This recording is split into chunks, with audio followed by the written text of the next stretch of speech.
Hello, successful people. Welcome back to the Iron Fire Success Channel. I'm DK. And I'm Mo. Thank you so much to our subscribers. And if you're new to our channel, welcome. In today's video, we're going to show you a DIY hack for a built-in dresser. Using a dresser that Dee ordered from Amazon and a few pieces of wood from the Home Depot, I created a built-in dresser that's seamless in our closet.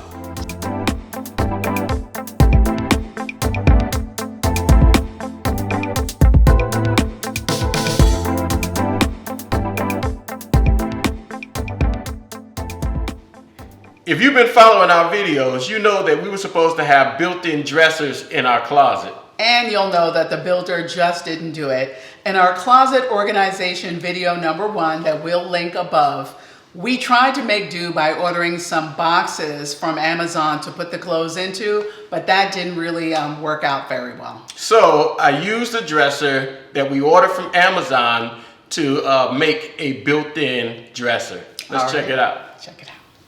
This side of the closet was designed to be 3 shoe racks, and we decided to put the dresser here because we needed the height, and the other side with the straight shelves just wasn't tall enough for a standard size dresser. This was not optimally designed to make the best use of space, so we bought a dresser from Amazon, and I'll explain later why we did that. And now Mo is going to take these shelves out so we can slide the dresser in. Okay. Yep, and I've already popped off the front. The front of this had a lip on it. Like that fascia? This. Had the fascia on it. I took off the fascia. And now we're going to cut so we can install the dresser. Okay. How do you know where you're cutting? You just, oh, I see you made lines here. I have lines here. So I figured out where the center is. I'm going to center it on the fascia frame. The center is that little tick mark. Okay. The center tick mark there. And then on the dresser, I identified where the center of that is. I lined those up. And I have even spacing on each side so it'll slide right in there. Okay. Let's see how much work this is. What are you using to do this? So to do this job, I am using a jigsaw. Okay. All right. This is a wood cutting blade. Because of the spacing, I needed to be able to get underneath here and be able to get all the way back, so a jigsaw is perfect for this. I just had to make sure I had a wood cutting blade. Okay, cool. Let's see how this works. All right.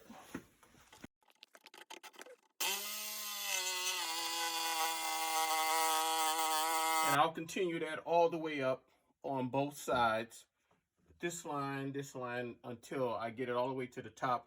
And then I'm going to pop out the center. I'm going to leave a little lip on each end, but we're going to put fascia on here so it's not going to matter.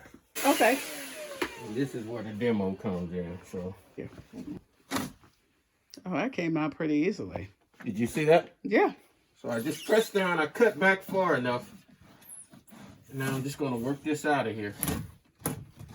Just like that. Uh-huh.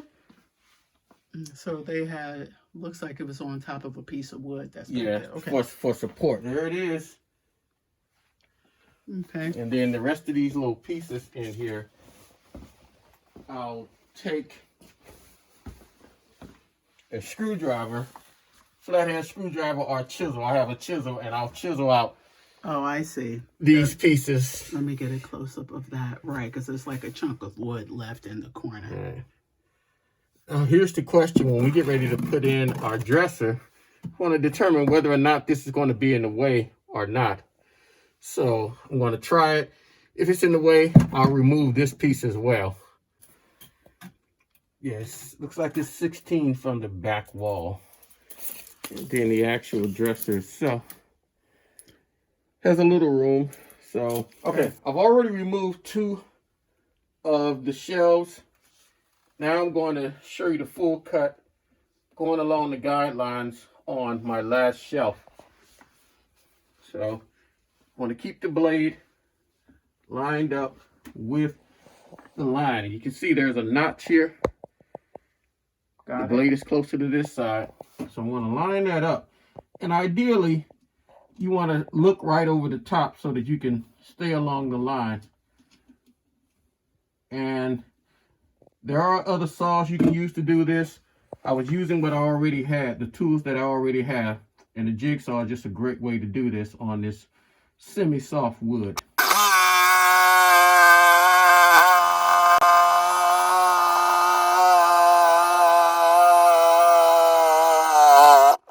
There you have it. Well, it's not straight on the line all the way up, but I'm going to be breaking this off anyway. So, and the dresser will still fit in here. I left some room to do that.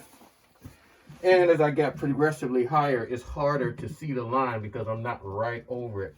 But the ideal situation would be to keep the base nice and level against the surface. You don't want to tilt it back and forward, although you could. But if you do that, just get ready for the tool to jump in your hand. But since we're just doing a straight line, I'm going to keep this flush on the surface. Okay, that time I got a much straighter cut, and I'm just going to lift this just like this, and it breaks right off from the wall. Be careful. They'll probably have these little staples. All right, now that we've cut out our space, let's see if this dresser fits in here the way that we are thinking that it will.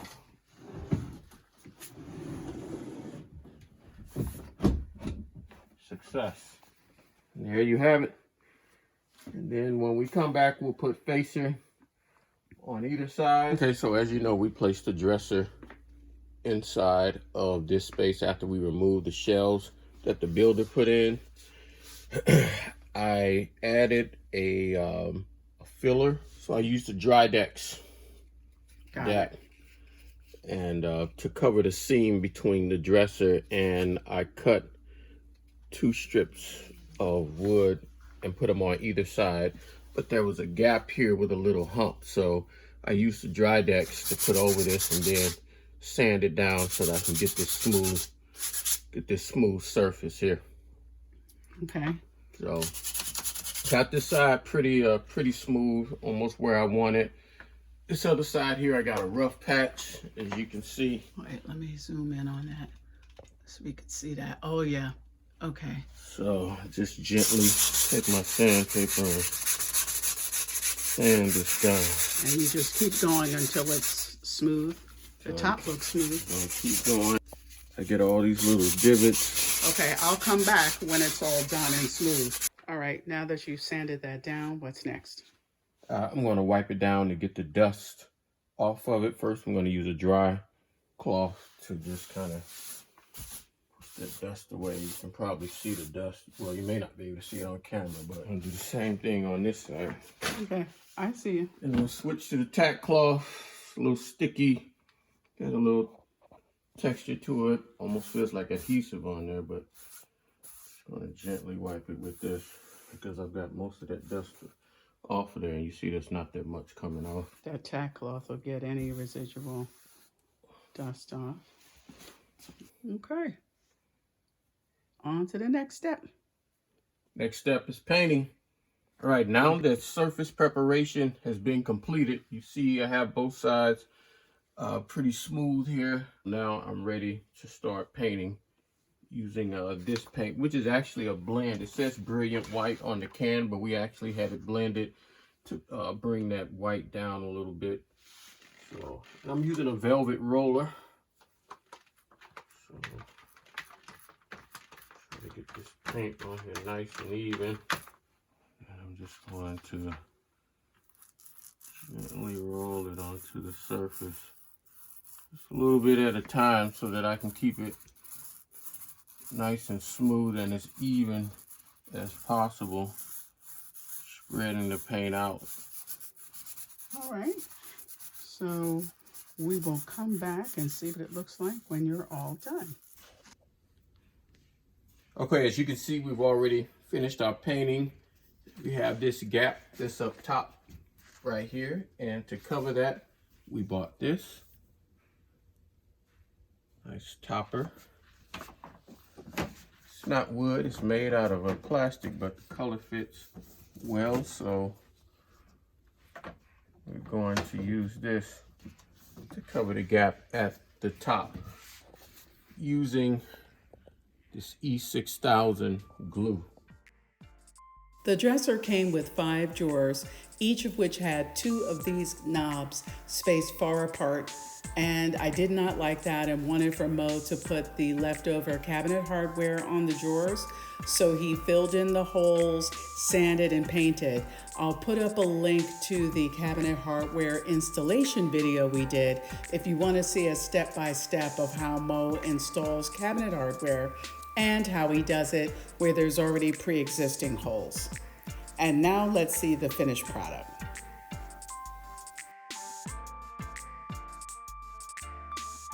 It's not perfect and definitely not what the builder would have done, but it works. And if you're wondering, we bought the dresser from Amazon only because we were constrained by the height and width of what was already there in the closet, and it was way easier to tell what the dimensions were on Amazon.